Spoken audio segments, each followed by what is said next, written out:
ਪਾਠ ਨੰਬਰ 7 ਸਹਿਯੋਗ। ਬੱਚਿਓ, ਅਸੀਂ ਅਕਸਰ ਹੀ ਦੂਜਿਆਂ ਦੀ ਮਦਦ ਕਰਦੇ ਹਾਂ ਜਾਂ ਅਸੀਂ ਕਿਸੇ ਨਾਲ ਮਿਲ ਜੁਲ ਕੇ ਕੰਮ ਕਰਦੇ ਹਾਂ। ਇਸ ਭਾਵਨਾ ਨੂੰ ਸਹਿਯੋਗ ਕਿਹਾ ਜਾਂਦਾ ਹੈ। ਊੜਾ ਮਦਦ ਕਰੋ, ਚੰਗੇ ਬਣੋ। ਬੱਚਿਓ, ਜੇਕਰ ਅਸੀਂ ਕਿਸੇ ਦੀ ਮਦਦ ਕਰਦੇ ਹਾਂ ਤਾਂ ਇਹ ਬਹੁਤ ਵਧੀਆ ਗੁਣ ਹੈ। ਆਓ ਇਸ ਨਾਲ ਸੰਬੰਧਿਤ ਇੱਕ ਕਹਾਣੀ ਪੜ੍ਹਦੇ ਹਾਂ। ਕਹਾਣੀ ਇੱਕ ਪਿਤਾ ਨੇ ਆਪਣੇ ਦੋ ਪੁੱਤਰਾਂ ਨੂੰ ਕਿਹਾ ਕਿ ਮੈਂ ਵੇਖਣਾ ਚਾਹੁੰਦਾ ਹਾਂ ਕਿ ਤੁਹਾਡੇ ਵਿੱਚੋਂ ਚੰਗਾ ਕਿਹੜਾ ਹੈ। ਇਸ ਕੰਮ ਲਈ ਮੈਂ ਤੁਹਾਨੂੰ 1 ਸਾਲ ਦਾ ਸਮਾਂ ਦਿੰਦਾ ਹਾਂ। ਇਸ ਸਾਲ ਦੌਰਾਨ ਤੁਸੀਂ ਚੰਗੇ ਕੰਮ ਕਰਨੇ ਹਨ। ਸਾਲ ਬਾਅਦ ਮੈਂ ਵੇਖਣਾ ਹੈ ਕਿ ਤੁਸੀਂ ਕਿਹੜੇ-ਕਿਹੜੇ ਕੰਮ ਕੀਤੇ ਸਨ।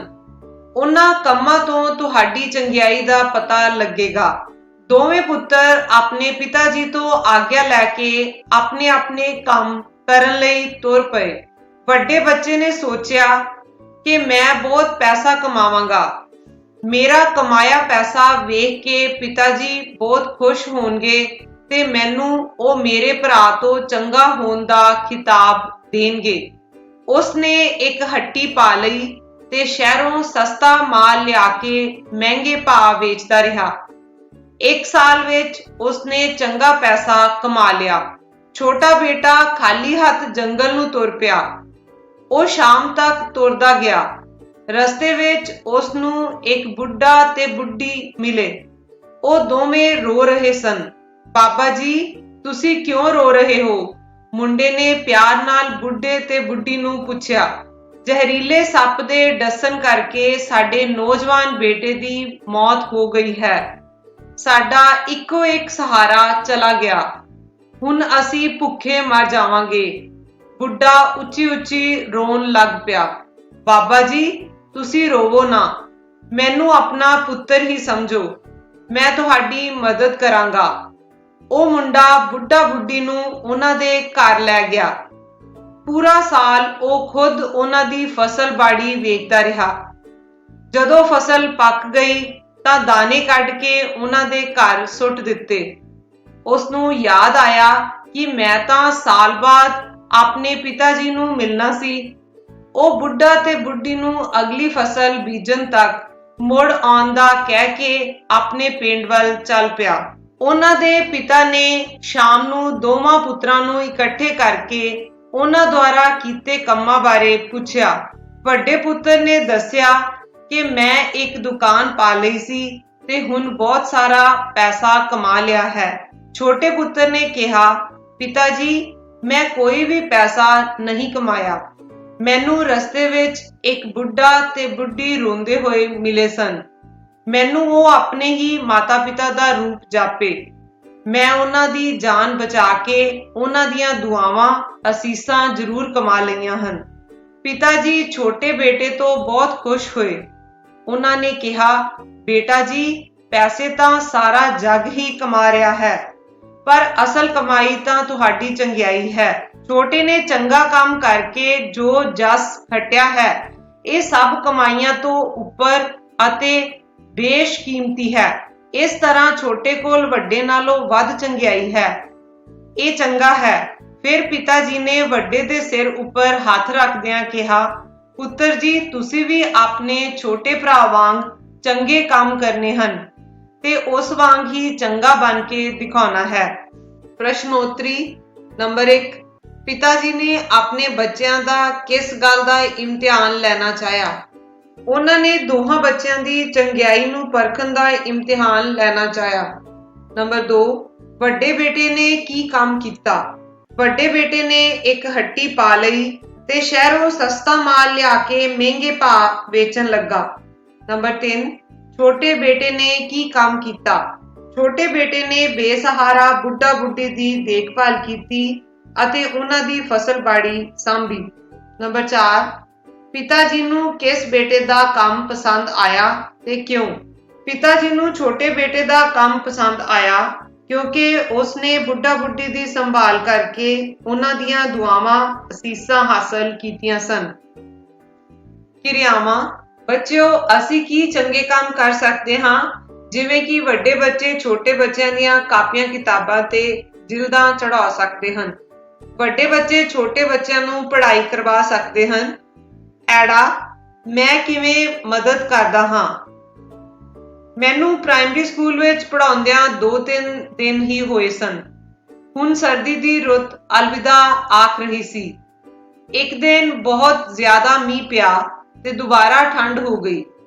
ਅਸੀਂ ਬਿਨਾਂ ਕੋਟੀਆਂ ਵਾਲੇ ਬੱਚੇ ਖੜੇ ਕਰ ਲਏ।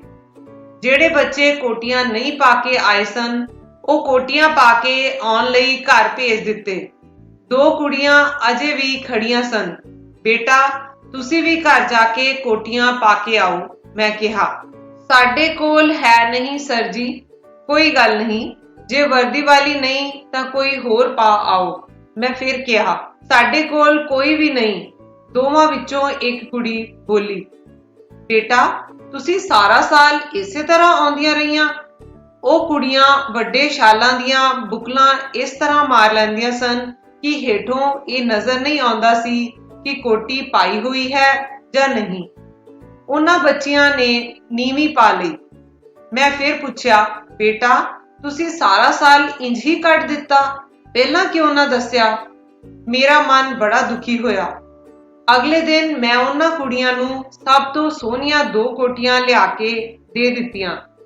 ਕੁੜੀਆਂ ਨੂੰ ਦਫ਼ਤਰ ਬੁਲਾ ਕੇ ਕਿਹਾ, ਲੋ ਪੁੱਤਰ, ਹੁਣ ਮੈਂ ਤੁਹਾਡੇ ਲਈ ਸਭ ਤੋਂ ਸੋਹਣੀਆਂ ਕੋਟੀਆਂ ਲਿਆ ਕੇ ਦਿੱਤੀਆਂ ਨੇ। ਇਸ ਦੇ ਬਦਲੇ ਤੁਸੀਂ ਮੇਰੇ ਲਈ, ਆਪਣੇ ਲਈ ਤੇ ਆਪਣੇ ਘਰਦਿਆਂ ਲਈ ਸਭ ਤੋਂ ਸੋਹਣੇ ਨੰਬਰ ਲੈਣ ਦੀ ਕੋਸ਼ਿਸ਼ ਕਰਨਾ। ਪ੍ਰਸ਼ਨੋਤਰੀ ਨੰਬਰ 1, ਕਦੀ ਤੁਸੀਂ ਕਿਸੇ ਦੀ ਮਦਦ ਕੀਤੀ ਹੈ? ਬੱਚਿਓ, ਅਸੀਂ ਅਕਸਰ ਹੀ ਲੋਕਾਂ ਦੀ ਮਦਦ ਕਰਦੇ ਹਾਂ। ਇਸ ਵਿੱਚ ਤੁਸੀਂ ਉਸ ਬਾਰੇ ਲਿਖੋਗੇ। ਬੱਚਿਓ, ਤੁਹਾਡੇ ਦੁਆਰਾ ਕਿਸੇ ਦੀ ਵੀ ਕੀਤੀ ਗਈ ਕੋਈ ਇੱਕ ਮਦਦ ਦੱਸੋ। ਨੰਬਰ 3, ਤੁਸੀਂ ਸਹਿਯੋਗ ਕਿਵੇਂ ਕਰਦੇ ਹੋ? ਅਸੀਂ ਦੂਜਿਆਂ ਦੇ ਕੰਮ ਆ ਕੇ ਸਹਿਯੋਗ ਕਰਦੇ ਹਾਂ। ਬੱਚਿਓ, ਸਹਿਯੋਗ ਕਰਨ ਦੀਆਂ ਕੁਝ ਉਦਾਹਰਨਾਂ। ਖੇਡਦੇ ਸਮੇਂ ਡਿੱਗੇ ਬੱਚੇ ਦੀ ਮਦਦ ਕਰਨੀ, ਛੋਟੇ ਬੱਚੇ ਨੂੰ ਧਿਆਨ ਨਾਲ ਸੜਕ ਪਾਰ ਕਰਾਉਣਾ, ਬਜ਼ੁਰਗਾਂ ਦਾ ਸਮੇਂ-ਸਮੇਂ ਤੇ ਸਹਿਯੋਗ ਕਰਨਾ। ਆਓ ਕਵਿਤਾ ਪੜ੍ਹਦੇ ਹਾਂ। ਮੰਮੀ ਰੋਟੀ ਬਣਾਉਂਦੀ ਹੈ, ਭਾਂਡੇ ਮੈਂ ਫੜਾਉਂਦਾ ਹਾਂ।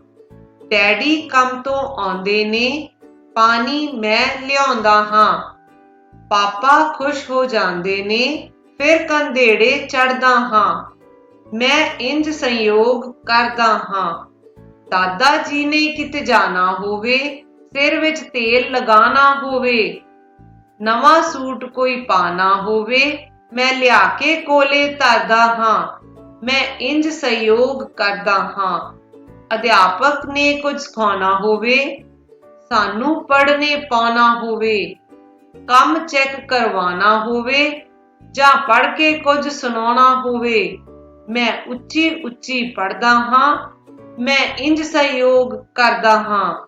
ਘਰ ਦਾ ਹੋਵੇ ਬੇਗਾਨਾ ਹੋਵੇ, ਚਾਚਾ ਤਾਇਆ ਮਾਮਾ ਹੋਵੇ, ਕਿਸੇ ਦਾ ਵੀ ਦਿਲ ਤੋੜਾ ਨਾ। ਜੋ ਰਾਹ ਦੱਸਿਆ ਏ ਗੁਰੂਆਂ ਨੇ, ਮੈਂ ਪੌੜੀ-ਪੌੜੀ ਚੜ੍ਹਦਾ ਹਾਂ। ਮੈਂ ਇੰਜ ਸਹਿਯੋਗ ਕਰਦਾ ਹਾਂ। ਪ੍ਰਸ਼ਨੋਤਰੀ ਨੰਬਰ 1, ਬੱਚਾ ਘਰ ਵਿੱਚ ਕਿਵੇਂ ਸਹਿਯੋਗ ਕਰਦਾ ਹੈ? ਬੱਚਾ ਘਰ ਵਿੱਚ ਵੱਡਿਆਂ ਦੇ ਲਈ ਕੰਮਾਂ ਵਿੱਚ ਮਦਦ ਕਰਕੇ ਸਹਿਯੋਗ ਕਰਦਾ ਹੈ। ਨੰਬਰ 2, ਬੱਚਾ ਸਕੂਲ ਵਿੱਚ ਕਿਵੇਂ ਸਹਿਯੋਗ ਕਰਦਾ ਹੈ? ਬੱਚਾ ਸਕੂਲ ਵਿੱਚ ਆਪਣੇ ਅਧਿਆਪਕ ਦਾ ਕਹਿਣਾ ਮੰਨ ਕੇ ਅਤੇ ਦੂਜੇ ਬੱਚਿਆਂ ਲਈ ਉੱਚੀ-ਉੱਚੀ ਪਾਠ ਪੜ੍ਹ ਕੇ ਸਹਿਯੋਗ ਕਰਦਾ ਹੈ। ਨੰਬਰ 3, ਉਹ ਦਾਦਾ ਜੀ ਦੀ ਕਿਵੇਂ ਸੇਵਾ ਕਰਦਾ ਹੈ? ਉਹ ਦਾਦਾ ਜੀ ਦਾ ਸਮਾਨ ਉਹਨਾਂ ਕੋਲ ਲਿਆ ਕੇ ਉਹਨਾਂ ਦੀ ਸੇਵਾ ਕਰਦਾ ਹੈ। ਨੰਬਰ 4, ਉਹ ਸਿਰਫ ਘਰ ਵਾਲਿਆਂ ਦਾ ਹੀ ਸਹਿਯੋਗ ਕਰਦਾ ਹੈ ਜਾਂ ਸਭ ਦਾ ਸਹਿਯੋਗ ਕਰਦਾ ਹੈ? ਉਹ ਸਭ ਦਾ ਸਹਿਯੋਗ ਕਰਦਾ ਹੈ। ਇਸ ਤਰ੍ਹਾਂ ਦੀਆਂ ਹੋਰ ਵੀਡੀਓਜ਼ ਲਈ ਲਾਈਕ ਅਤੇ ਸਬਸਕ੍ਰਾਈਬ ਜ਼ਰੂਰ ਕਰੋ। ਧੰਨਵਾਦ।